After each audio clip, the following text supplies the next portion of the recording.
जय हिंद प्यारे बच्चों। Welcome to Bharat verse classes.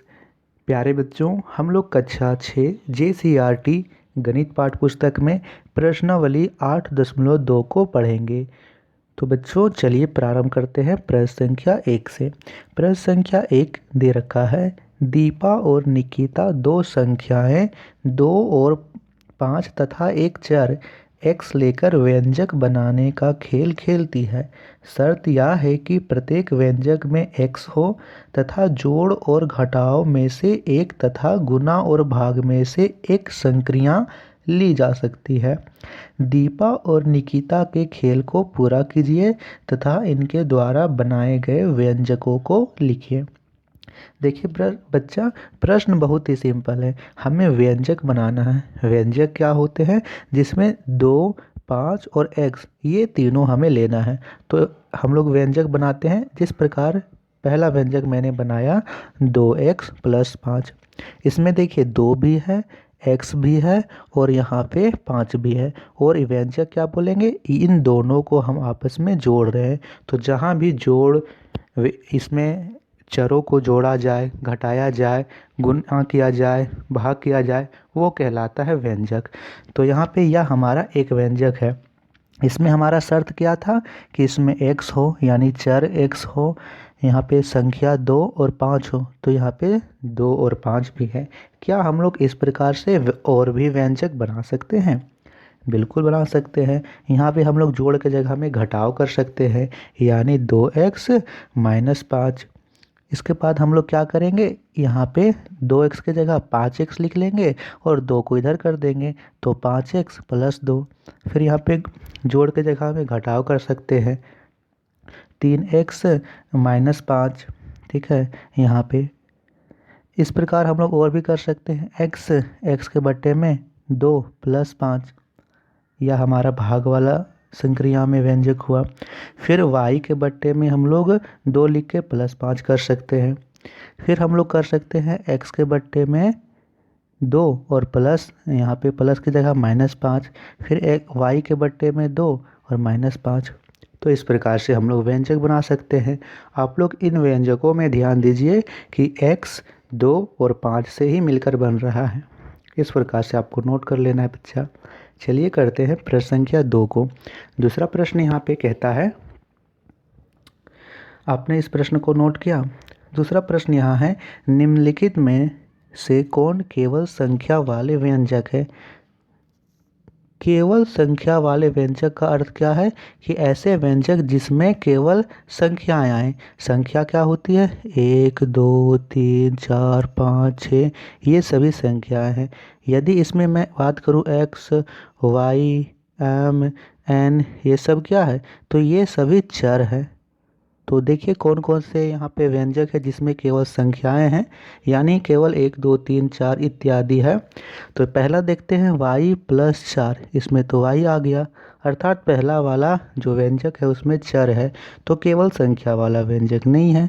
b में देखिए तो 3 × 4 = 7। इसमें एक भी चर नहीं है, x, y, z कुछ नहीं है, सिर्फ संख्या है। तो दूसरा वाला केवल संख्या वाला व्यंजक होगा। तीसरा वाला में देखिए 3x - 2, तो इसमें x आ गया, यह संख्या वाला व्यंजक नहीं होगा। d दे रखा है m/n, इसमें m और n आ गया, तो यह भी संख्या वाला नहीं होगा, केवल संख्या वाला नहीं होगा। ई में देखिए तो 4 जोड़ ब्रैकेट बंद, यहाँ पे ब्रैकेट के अंदर 5 जोड़ 3, तो यहाँ पे केवल संख्याएं हैं, कोई भी चर नहीं है, तो ई वाला भी केवल संख्या वाला व्यंजक है। एफ में देखिए तो 8 × 12 - 12/3, तो यह भी केवल संख्या वाला व्यंजक है, इसमें एक भी आपका चर नहीं है। जी में 5 - 3n, तो यहाँ पे n आ गया, यह संख्या वाला व्यंजक नहीं है। 7 × 5 - 3p, तो इसमें p आ गया, तो p तो चर होता है, अर्थात यह भी नहीं है। i में 11 × 3 - 2 यहाँ गुना 11, इसमें एक भी चर नहीं है, तो यह केवल संख्या वाला व्यंजक है। इस प्रकार से आपको इसका आंसर में लिख लेना है। तीसरा प्रश्न यहाँ पे दे रखा है, तीसरा प्रश्न यहाँ पे दे रखा है, उदाहरण देकर निम्नलिखित सारणी को पूरा कीजिए। यहाँ पे जैसे व्यंजक दे रखा है 2y-5 और इसे कैसे बनाया गया है वह हमें शब्दों में लिखा गया है। जैसे यहाँ पे लिखा गया है 2 और y के गुणनफल में से 5 घटाने पर, यहाँ पे 2y कैसे बना होगा, 2 और y को गुना किए होंगे तो 2y बना, तो 2y के गुणनफल में हम लोग 5 को घटाएंगे तो 2y-5 यह हमारा व्यंजक बन जाएगा। यहाँ पे पहला दे रखा है m-12, ठीक है। तो यह व्यंजक क्या कैसे बना होगा, हम लोग लिख सकते हैं m में से 12 घटाने पर, लिख सकते हैं ना ऐसे। तो यहाँ पे लिखेंगे m में से 12 घटाने पर, तो हमें यहाँ पे लिख देना है m में से 12 घटाने पर, ऐसे लिखना है m में 12 घटाने पर। दूसरा प्रश्न है 2y/5, इसे किस प्रकार लिखेंगे, हम लोग लिख सकते हैं 2 और y के गुणनफल को 5 से भाग देने पर, लिखेंगे 2 और y के गुणनफल को 5 से भाग देने पर 2y कैसे बना होगा, 2 और y को गुना किए होंगे तो इन दोनों के गुणनफल को हम 5 से भाग दे रहे हैं, यही चीज़ हमने शब्दों के रूप में लिख दिया है। तीसरा प्रश्न है l जोड़ 7, तो l में 7 जोड़ने पर ऐसे लिख देंगे l में 7 जोड़ने पर। तीसरा प्रश्न कर लिए। चलिए अब करते हैं चौथे प्रश्न को। चौथा प्रश्न यहाँ दे रखा है 3x जोड़ 7, इसे कैसे लिखेंगे, 3x कैसे बना होगा, 3 और x को गुना किए होंगे तो 3x 3 और x का गुणनफल है, 3x 3 और x का गुणनफल है और इसमें 6 जोड़ रहे हैं तो कैसे लिखेंगे, 3 और x के गुणनफल में 6 जोड़ने पर क्या लिखेंगे, 3 और x के गुणनफल को 6 से जोड़ने पर, यह हमें लिखना है। पांचवा प्रश्न है x/5-5, तो देखिए यहाँ पे कैसे लिखेंगे, यहाँ लिखेंगे x को 5 से भाग देकर 5 से घटाने पर, x को हम लोग 5 से भाग दे रहे हैं और उसे 5 से घटा भी रहे हैं तो लिखेंगे x को 5 से भाग देकर 5 से घटाने पर। छठा प्रश्न है -3m+4, यहाँ पे देखिए -3 है तो -3 और m के गुणनफल में हम लोग 4 जोड़ रहे हैं, लिखेंगे -3 और m के गुणनफल में 4 जोड़ने पर। छठा प्रश्न है 6-2y, तो यहाँ लिखेंगे 6 में से 2 और y के गुणनफल को घटाने पर, लिखेंगे 6 में से 2 और y के गुणनफल को घटाने पर, ठीक है। ऐसे आपको भी नोट कर लेना है। करते हैं इसके बाद नेक्स्ट क्वेश्चन। तो अगला प्रश्न यहाँ पे दिया गया है प्रश्न संख्या 4, गणितीय संक्रियाएं जोड़, घटा, गुना एवं भागा तथा चर x y और x y m और n का प्रयोग कर निम्नलिखित कथनों के लिए व्यंजक प्राप्त कीजिए। पहला है किसी संख्या से 2 कम करने के लिए, आपके सामने कोई भी संख्या होगी, आप उसमें से 2 कम करोगे तो उसके लिए व्यंजक क्या लिखोगे, मान लीजिए आपके पास संख्या है 10, 10 में से 2 कम करना है तो आप लोग क्या करोगे, 10 में से 2 घटा दोगे। लेकिन हमें संख्या नहीं, यहाँ पे कोई चर लगा देना है, हो सकता है x हो तो x में से 2 घटा देंगे, हो सकता है y है तो y में से 2 घटा देंगे, हो सकता है n है तो n में 2 घटा देंगे। इस प्रकार हम लोग पहला प्रश्न का उत्तर लिख लेंगे। बी प्रश्न है दी गई संख्या 17 में कोई संख्या जोड़ने पर, यानी 17 में हम लोग कोई भी संख्या जोड़ रहे हैं तो 17 लिखेंगे, उसके आगे जोड़ का चिन्ह लिखेंगे और जो भी संख्या जोड़नी है हमें वह लिख देंगे। फॉर एग्जाम्पल 17 + x, यहाँ पर x के जगह में कोई भी संख्या लिख सकते हैं जो संख्या में जोड़नी होगी, हो सकता है 1 जोड़ना है तो 1 लिख देंगे, हो सकता है 3 जोड़ना है तो 3 लिख देंगे, जो संख्या जोड़नी होगी वह हम लोग यहाँ पे लिख देंगे। दूसरा हम लोग लिख सकते हैं 17 + y, तीसरा लिख सकते हैं 17 + m, यानी x y m के जगह में हम लोग कोई भी संख्या लिख सकते हैं। सी प्रश्न है रीता के उम्र को एक चर मानकर उसकी 3 वर्ष छोटी बहन की उम्र के लिए, रीता की उम्र को क्या मानना है, x मानना है और उसकी जो छोटी बहन है उससे 3 वर्ष की छोटी है तो x से क्या होगा, 3 घटेगा, ठीक है, या तो प्रश्न में ही दे रखा है। x से 3 घटेगा, यहाँ पे चर हमने क्या माना, x माना है, यानी x जो है वो रीता की उम्र है और इसमें से हम 3 वर्ष घटा देंगे तो उसकी छोटी बहन की उम्र प्राप्त हो जाएगी।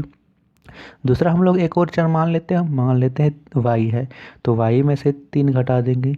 यदि हम लोग चर z मानेंगे तो z में 3 घटा देंगे। ठीक है।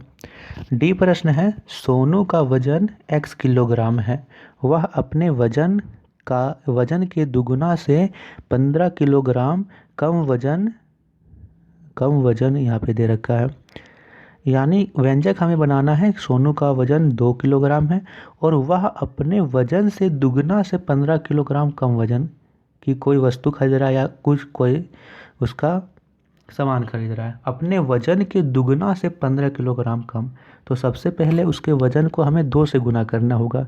यहाँ पे क्या है, x को 2 से गुना करेंगे तो क्या होगा, 2x होगा और 2x में भी हमें 15 घटा देना है। व्यंजक बनेगा 2x घटा 15। x सोनू की वजन है और दुगना कह रखा है, तो इसीलिए हम लोग x को 2 से गुना किए, 2x आया और इससे 15 कम है, इससे 15 घटा दिए। ठीक है, यह हमें बना लेना है। अब यहाँ पे अगला प्रश्न है, वर्ग 6 में विद्यार्थियों की संख्या वर्ग 5 में विद्यार्थियों की संख्या के दुगने से 20 कम है। वर्ग 6 में विद्यार्थियों की संख्या के लिए, तो यहाँ पे दुगने से कितना कम है, 20 कम है, तो हम लोग सीधा लिख सकते हैं 2x माइनस 20 हो गया उत्तर।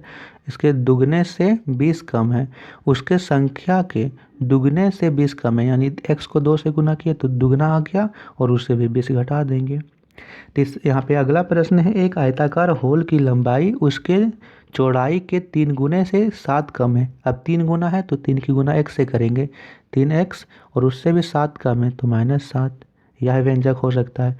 x की जगह में आप दूसरा चर मानोगे, मान लोगे m है, तो 3 की गुना m से करोगे 3m और उसमें से 7 घटा दोगे, 3m - 7। इस प्रकार व्यंजक बना लेना है। प्रश्न संख्या 5वां को करते हैं। 5वां प्रश्न यहाँ पे दे रखा है, एक बस x किलोमीटर प्रति घंटा की चाल से रांची से दुमका जा रही है। 3 घंटा चलने के बाद ड्राइवर को पता चलता है कि अभी दुमका 30 किलोमीटर दूर रह गया है। रांची से दुमका की दूरी के लिए व्यंजक प्राप्त कीजिए और संकेत दे रखा है कि दूरी बराबर 4 गुने समय होता है। तो यहाँ पे अभी बस कितनी दूरी तक चल चुकी है वो हमें नहीं दे रखा है, लेकिन हमें दे रखा है कि बस 3 घंटा चली है और बस की चाल x किलोमीटर प्रति घंटा है। तो हम यहाँ पे कर लेंगे, बस की चाल x किलोमीटर प्रति घंटा है और यहाँ पे कितनी दूरी चली है उसके लिए हम लोग चाल की समय से गुना कर देंगे। चाल दूरी बराबर 4 गुना समय, यानी चाल कितना है, x है, इसकी गुना हम कर देंगे 3 से। चाल यहाँ पे x है और समय 3 है, तो यह हमें पता चलेगा कि बस कितनी दूरी चल चुकी है। ठीक है, x की 3 से गुना कर देंगे, लेकिन हमें कुल दूरी बतानी है कि रांची से दुमका की कुल दूरी। यह तो हमें पता चलेगी कि जितनी बस अभी तक चल चुकी है और उसमें हमें 30 और जोड़ना होगा, क्योंकि 30 किलोमीटर की दूरी और रह गया है, तो इसमें जोड़ 30 कर देंगे। x की 3 से गुना करेंगे तो 3x और प्लस 30 का 30, तो यह हमारा व्यंजक हो गया 3x + 30। तो बच्चों बताइए आप लोगों को वीडियो कैसी लगी, क्या आपको किसी प्रश्न में डाउट है? किसी प्रश्न में डाउट होगा तो आप लोग डाउट्स लिखिएगा। इस वीडियो को यहीं तक रखने देते हैं। नेक्स्ट वीडियो में हम सभी करेंगे प्रश्न संख्या 6 से लेकर के प्रश्न संख्या 8 तक। थैंक यू बच्चों। अगले वीडियो का आपको यहाँ पे आइकन दिख रहा होगा, इसमें आप लोग क्लिक करके नेक्स्ट वीडियो में भी जा सकते हो यहीं से और उसे भी देख सकते हो। थैंक यू बच्चों।